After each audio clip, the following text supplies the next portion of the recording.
Membuka firman Tuhan malam hari ini yang terdapat di dalam Injil Lukas. Injil Lukas pasal 1. Teks kita, tema nasional kita atau teks nasional kita, Injil Lukas pasal 1 ayat yang ke-46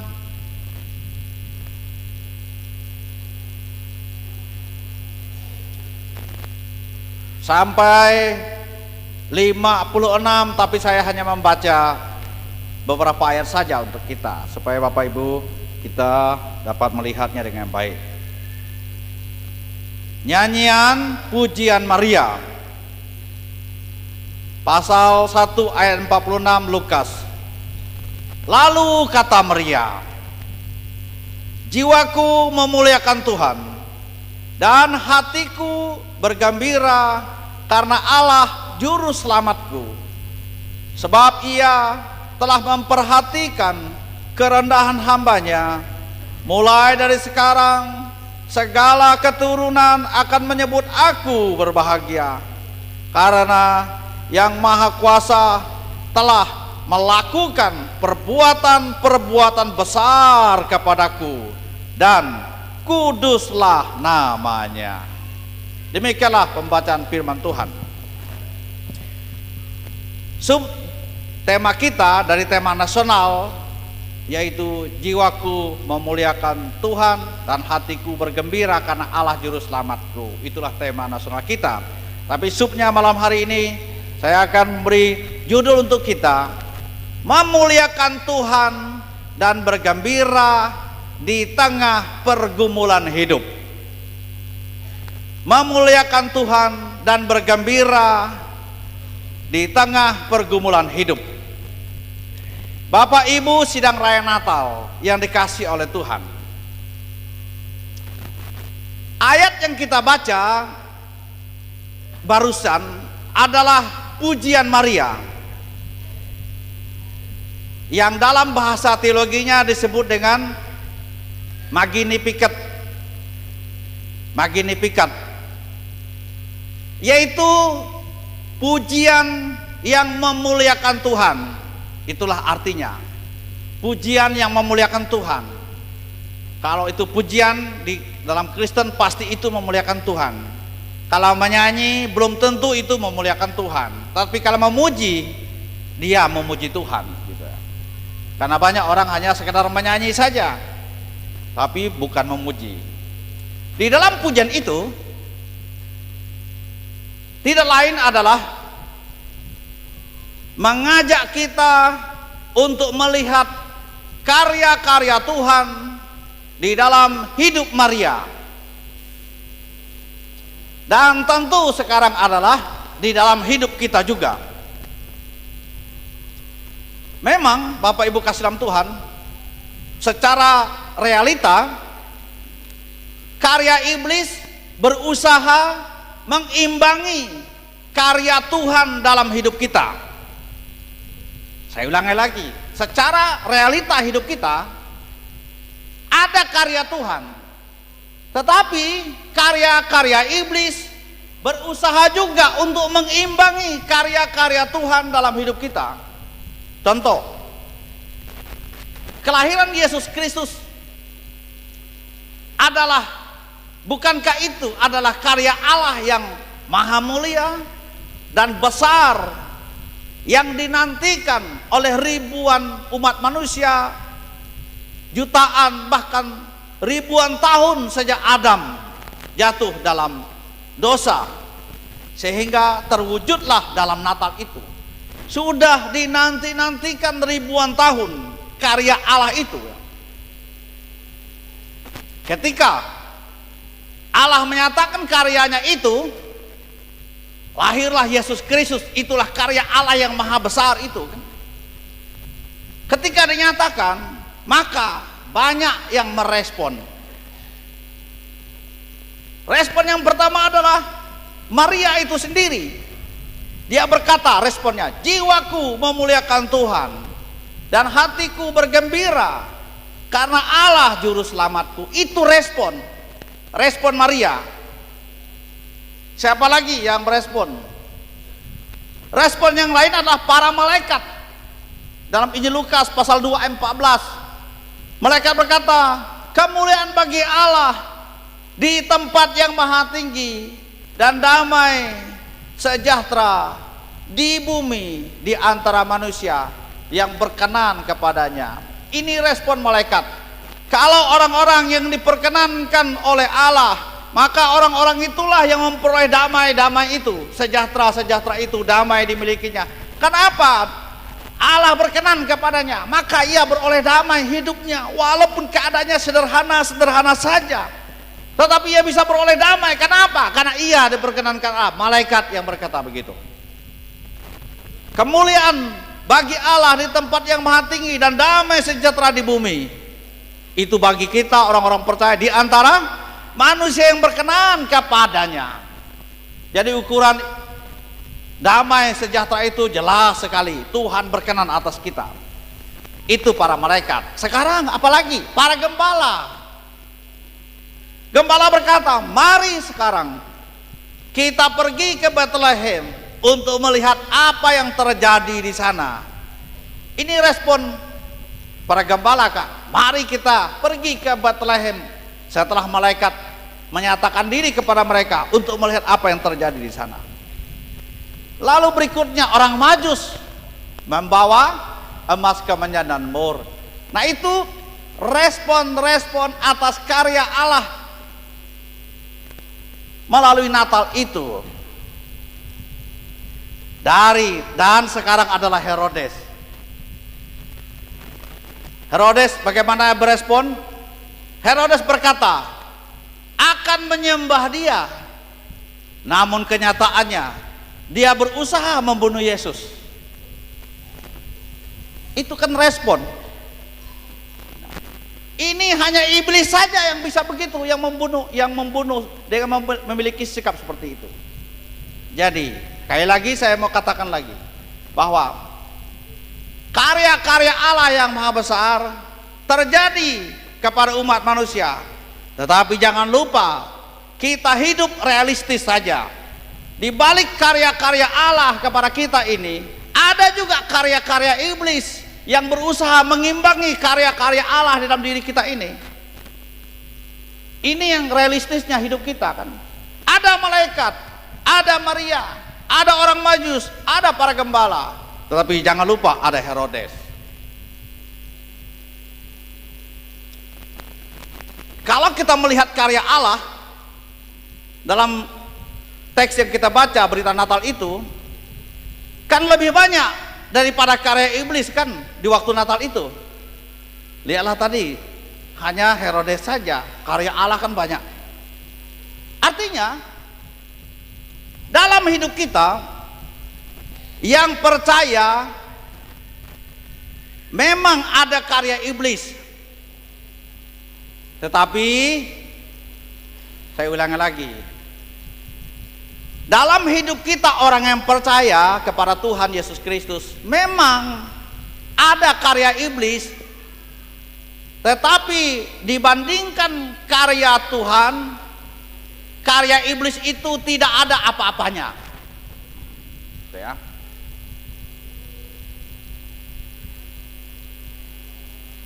Karya Allah dalam hidup kita ini kan banyak, tapi realitanya ada karya iblis, tapi dibandingkan karya Tuhan, karya iblis itu tidak ada apa-apanya. Ingat, itu hanya terjadi bagi orang percaya saja. Natal ada di hati, ada di hati saya, ada di hati Bapak Ibu sekalian. Telah banyak saya alami karya Tuhan, telah banyak Bapak Ibu alami karya Tuhan. Satu, kalau kita bisa hitung sampai 10, tapi satu karya iblis, lalu kemudian saya jatuh misalnya. Tak mungkin 10 karya Tuhan kalah dengan karya iblis yang satu itu. Memang ia menjatuhkan kita, 10 karya Tuhan dalam hidup kita, lalu kita jatuh oleh karena karya iblis, kita jatuh di sana. Ini kita hadapi. Tetapi yang membedakannya, kalau orang percaya kepada Tuhan yang telah banyak mengalami karya Tuhan dalam hidupnya, maka orang itu atau saya segera cepat pulih. Masa karya Tuhan 10, lalu karena karya iblis 1, lalu kita tenggelam dan tinggalkan Tuhan, kan? Ingat, karya Allah itu banyak dalam hidup kita, tapi kita hidup di dunia yang penuh, yang realistis saja hidup kita.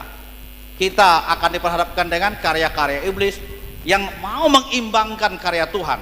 Tapi kalau kita sudah banyak mengalami karya Tuhan, 10 karya Tuhan dalam hidup kita, lalu kita jatuh oleh karena karya iblis 1, masa kita kalah dengan karya yang Tuhan sudah buat 10 buat kita? Segeralah kita bangkit, bangunlah kembali kepada Tuhan.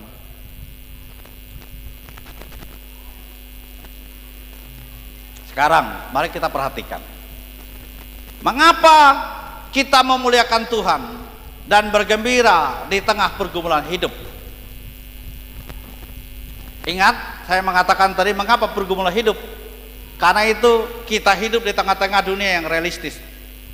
Ada karya Tuhan, ada juga karya iblis. Dan karya iblis itulah yang membuat kita hidup penuh pergumulan, penuh tantangan. Dan itu seringkali dipakai Tuhan untuk menolong kita menjadi orang yang beriman dan setia kepada Tuhan. Mengapa kita memuliakan Tuhan dan bergembira di tengah pergumulan hidup itu? Yang pertama, alasan yang pertama-tama adalah alasan tentang keselamatan. Ayat 47. Keselamatan, dan hatiku bergembira karena Allah juru selamatku. Ini kata-kata Maria. Meskipun Maria secara garis keturunan atau silsilah melahirkan juru selamat Yesus Kristus, akan tetapi Bapak Ibu, ia sendiri memerlukan keselamatan dari Tuhan.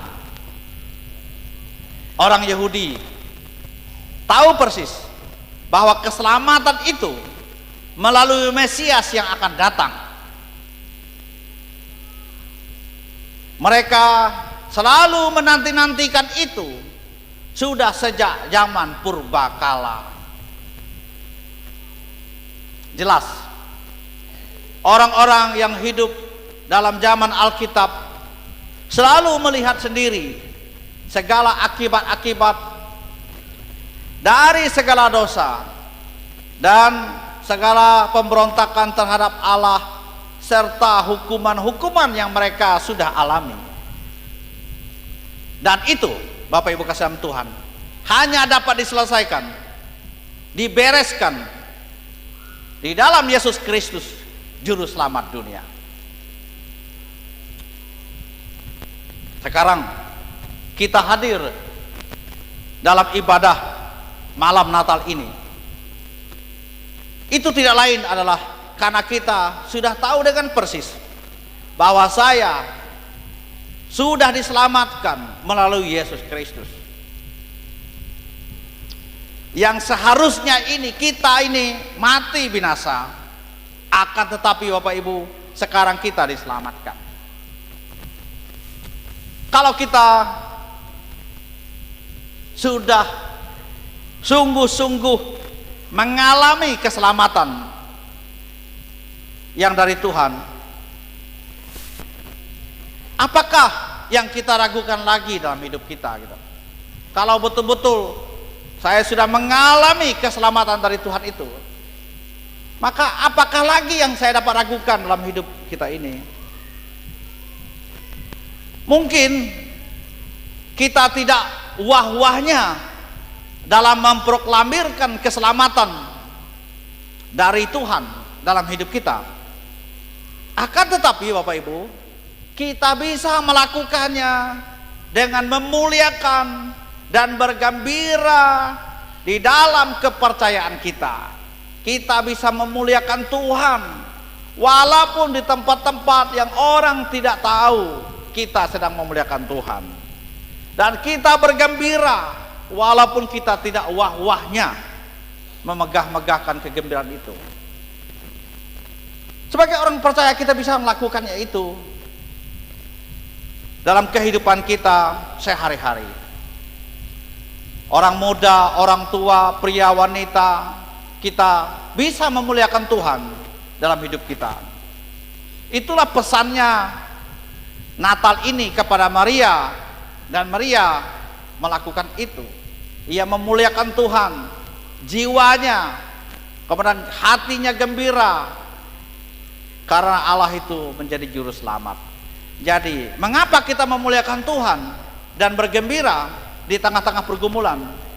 Karena keselamatan. Alasan kita adalah keselamatan. Saya sudah diselamatkan, Bapak Ibu sudah diselamatkan oleh Tuhan, dan keselamatan itu kita yakini, kita pegang teguh. Makanya kita hidup walaupun banyak pergumulan, tantangan yang kita hadapi ini kan, karya-karya Tuhan sering kita alami juga, tapi karya iblis sering kita alami. Pertanyaannya, kalau karya iblis lebih banyak daripada karya Tuhan, kita sedang berada di mana? Kalau kita benar-benar di dalam Tuhan, tidak mungkin karya iblis lebih banyak daripada karya Tuhan dalam hidup kita. Karya Allah pasti lebih besar yang kita alami daripada karya iblis. Dan seringkali kita hidup tidak tahu membedakan di mana karya Tuhan dalam hidup kita, sehingga kita jauh dari Tuhan. Hidup kita realistis saja, Bapak Ibu. Di tengah-tengah dunia ini, itulah kenyataan hidup kita. Tapi tahulah saya ini orang Kristen, saya orang percaya. Kalau ada karya Tuhan yang telah menolong Bapak Ibu, mengapa Bapak Ibu lupa itu karya Tuhan? Keselamatan, naik pangkat, naik kedudukan, karir, itu kan karya Tuhan, karena Bapak Ibu sudah berdoa. Ada hamba Tuhan berdoa, jemaat yang berdoa, dan Bapak Ibu sendiri yang berdoa kepada Tuhan, dan akhirnya mendapatkannya. Bukankah itu karya Tuhan? Lalu kemudian datanglah iblis membuat karyanya juga. Bapak Ibu melupakan Tuhan. Padahal karya Tuhan itu begitu besar, begitu banyak, tak dapat dihitung betapa luasnya, tak dapat diselami betapa dalamnya, tak dapat dinaiki betapa tingginya. Itu karya Tuhan dalam hidup kita. Dan sekarang mari kita melihat diri kita. Benarkah karya Tuhan itu betul-betul nyata dalam hidup kita? Dan benarkah saya tidak hidup dalam karya-karya iblis itu dalam hidup kita? Kita bergembira, kita memuliakan Tuhan karena kita diselamatkan oleh Tuhan Yesus Kristus. Ia datang ke dunia ini melalui Maria, kemudian ia melahirkan seorang anak laki-laki, lalu kemudian ia diberi nama Yesus Kristus, dan kemudian ia menjadi Tuhan dan Juru Selamat. Dia ada di surga, kita sekarang ada di bumi ini. Kita percaya kepadanya, tapi suatu kelak nanti kita akan bersama dengan dia. Muliakanlah Tuhan dalam hidup kita, dan bergembiralah kita selalu dalam Tuhan, walaupun pergumulan hidup tidak sedikit yang kita alami. Begitu banyak tantangan kita. Itu yang pertama. Dan yang kedua, mengapa kita memuliakan Tuhan dan bergembira di tengah pergumulan hidup? Yang kedua adalah ayat 48. Yang rendah diperdulikannya. Itu alasannya. Yang rendah diperdulikannya. Kalau kita mau berpikir secara duniawi, manusia ini Bapak Ibu, aneh. Tuhan itu kan masa mencari orang-orang yang rendah untuk dijadikan ibunya? Kalau pikiran kita manusia kan, ngapa kok enggak cari anak Herodes, raja itu kan? Mengapa tidak cari anak raja untuk menjadikan dia ibu? Mengapa tidak mencari seorang putri? Tapi mengapa cari orang yang rendah di Nazaret itu? Aneh memang cara pikir. Mengapa kok tidak cari anak presiden gitu ah? Walaupun dia ya namanya anak presiden kan, mau apapun keadaannya yang namanya anak presiden pasti akan dihormati, pasti akan disanjung, pasti akan dikagumi. Karena biasanya hanya orang, kalau saya bertanya ini tadi, apa alasannya? Karena memang biasanya Hanya orang yang rendahlah yang mencari Tuhan. Itu alasannya mengapa kok datang kepada orang yang rendah. Kata Maria itu kan ayat 48. Dan hatiku bergembira karena Allah juru selamatku, sebab ia telah memperhatikan kerendahan hambanya.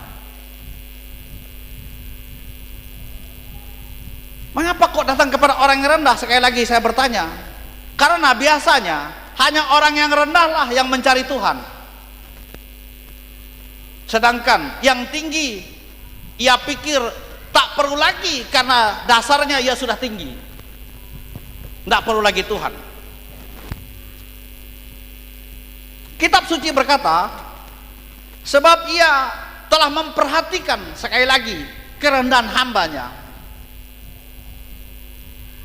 Apa sebabnya Maria berkata demikian? Memperhatikan kerendahan. Kalau kita melihat latar belakangnya kata-kata Maria ini, memperdulikan, memperhatikan yang rendah, maka untuk dapat menjawabnya kita lihat dulu ke belakang. Pasal 1 ayat 26, kan itu dasarnya, latar belakangnya. Pasal 1 ayat 26 Lukas itu. Kitab suci berkata begini, dalam bulan yang ke-6 malaikat Gabriel disuruh Allah pergi ke kota bernama Nazaret di Galilea kepada seorang perawan yang bertunangan dengan seorang bernama Yusuf dari keluarga Daud. Nama perawan itu Maria.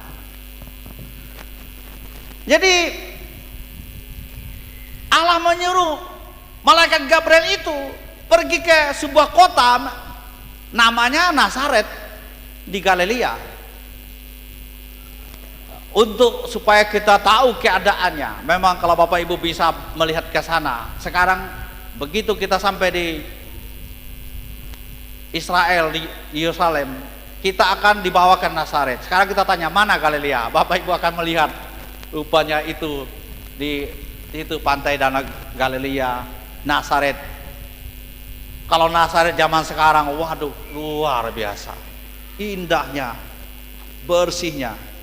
Tetapi Bapak Ibu, kita tidak bisa bayangkan pada waktu itu. Kalau kita cek pada zaman itu, ternyata Nazaret itu bukan seindah sekarang ini. Itu sebuah kota, bukan kota metropolitan seperti sekarang ini dikunjungi oleh umat manusia di muka bumi ini. Bahkan pada zaman itu, menurut para penafsir, Nazaret itu tidak lebih hanya sebuah desa kecil saja yang jumlah penduduknya adalah 400 sampai 500 jiwa saja. Itu jumlah penduduknya di desa itu gitu. Dan hidup mereka adalah, sebagian penduduk mereka, masyarakat di sana adalah sebagai buruh. Mereka memelihara ternak, memancing, karena memang dekat danau kan, Galilea itu. Danau itu pun luar biasa, sampai sekarang masih bersih, luar biasa danau itu ya. Kemudian mereka menggarap tanah itu hanya untuk kebutuhan makan minum sehari-hari saja. Maka pantasan Maria berkata, ayat yang ke 48 itu, sebab ia telah memperhatikan kerendahan hambanya. Kalau kita mengacu kepada orang-orang Nazaret tadi, itu dasarnya. Mengapa kok Maria berkata begitu? Akan tetapi bagi Allah, jika ia berkenan, tidak sulit baginya untuk seseorang menjadi mulia dan ternama di hadapannya. Tidak sulit bagi Allah.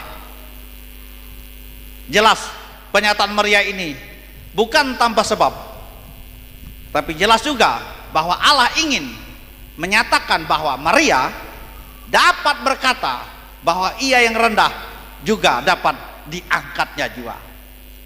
Dari ayat-ayat ini Bapak Ibu, maka pada hari Kamis, hari Rabu yang lalu, lahirlah lagu yang tadi saya buat. Coba bisa tampilkan teks keseluruhannya. itu dari ayat itu? Ini kata-katanya, ini lengkapnya. Ini sebelum jiwaku memuliakan Tuhan di refnya, tapi ada latar belakangnya di atas kan. Natal Allah melihat umatnya di tengah-tengah dunia. Apa alasan lagi? Yang rendah diangkatnya jua. Lalu bagi Allah tidak ada yang sulit untuk meninggikan dan memuliakan. Kalau ini terjadi, maka ayat refnya, apalah salahnya jiwaku memuliakanmu, bersukacita dalammu. Sebab apa? Ayat berikutnya, kebesaranmu dinyatakan. Lalu kemudian, sebab Allah juru selamatku.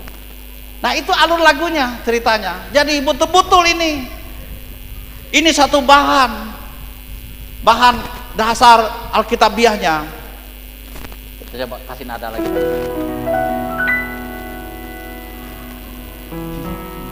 Jiwaku memuliakanmu, bersuka cita dalammu, kebesaranmu dinyatakan, sebab Allah juru selamatku. Kita tidak tahu waktu itu tempo-temponya nyanyian Maria itu bagaimana gitu.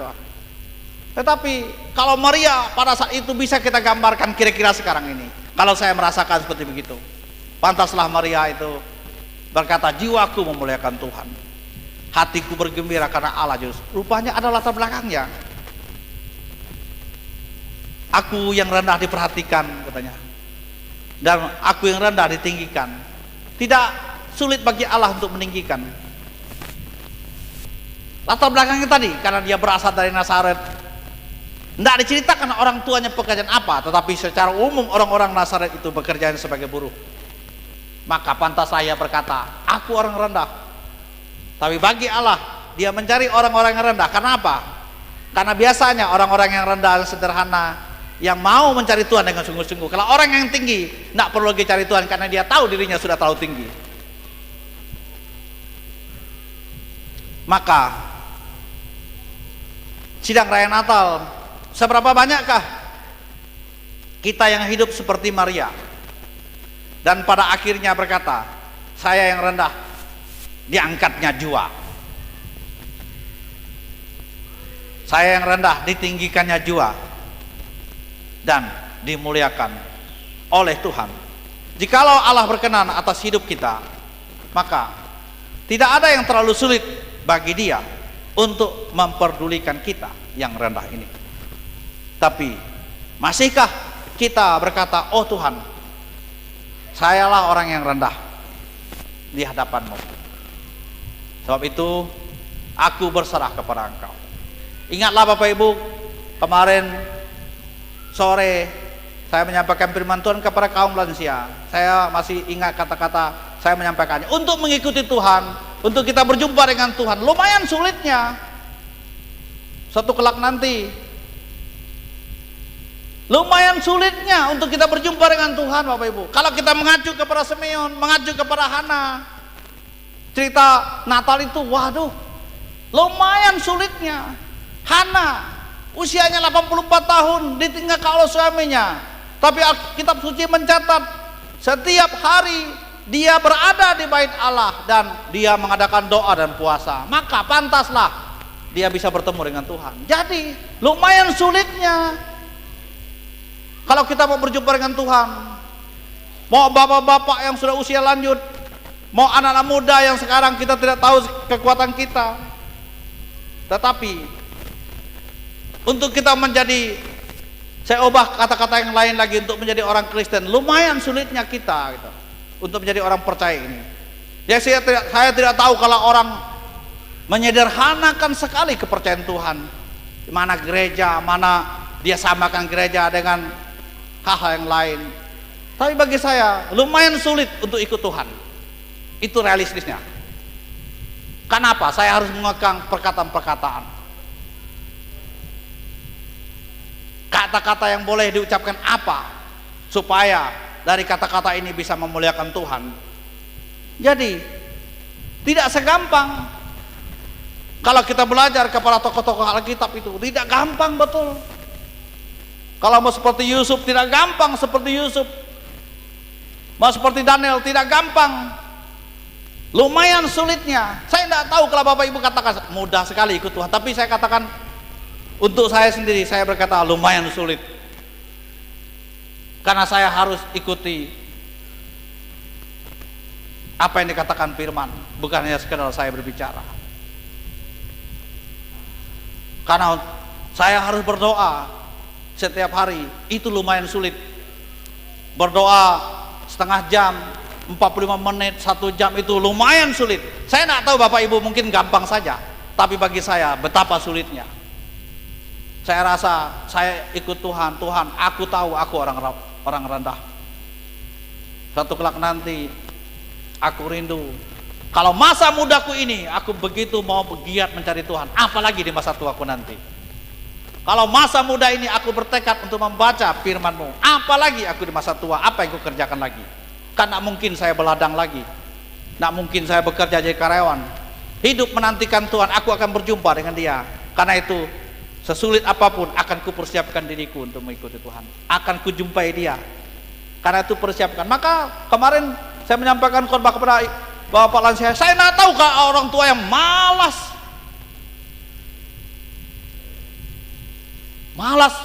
jangankan ke gereja, kalau tidak bisa ke gereja oke, tapi membaca kitab juga dia tahu baca menulis, tapi kok bisa malas. Saya tidak tahu orang tua apa gitu. Padahal saya katakan lumayan sulit untuk berjumpa dengan Tuhan. Nantinya saya akan berjumpa tatap muka dengan Dia.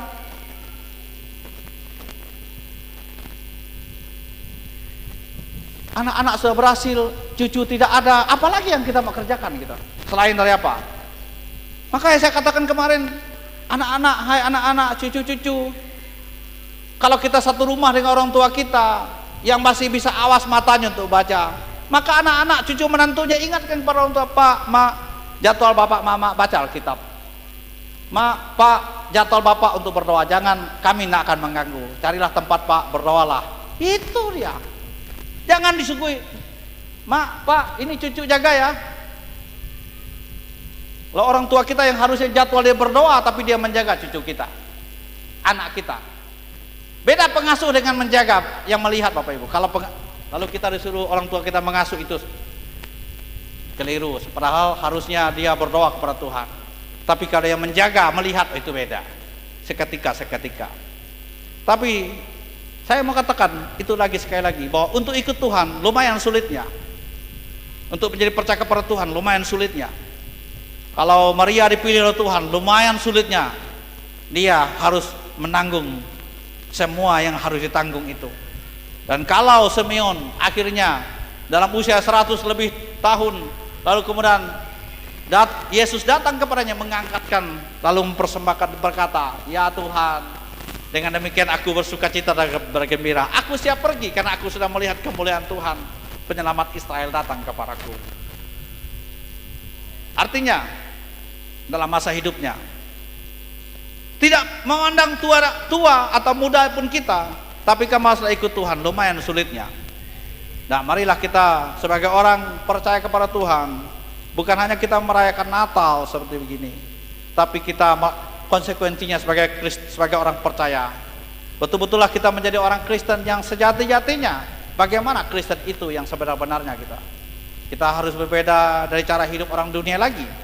Kita benar-benar hidup seturut dengan kehendak Tuhan. Demikianlah firman Tuhan, pesan Natal untuk kita. Mari kita bangkit berdiri.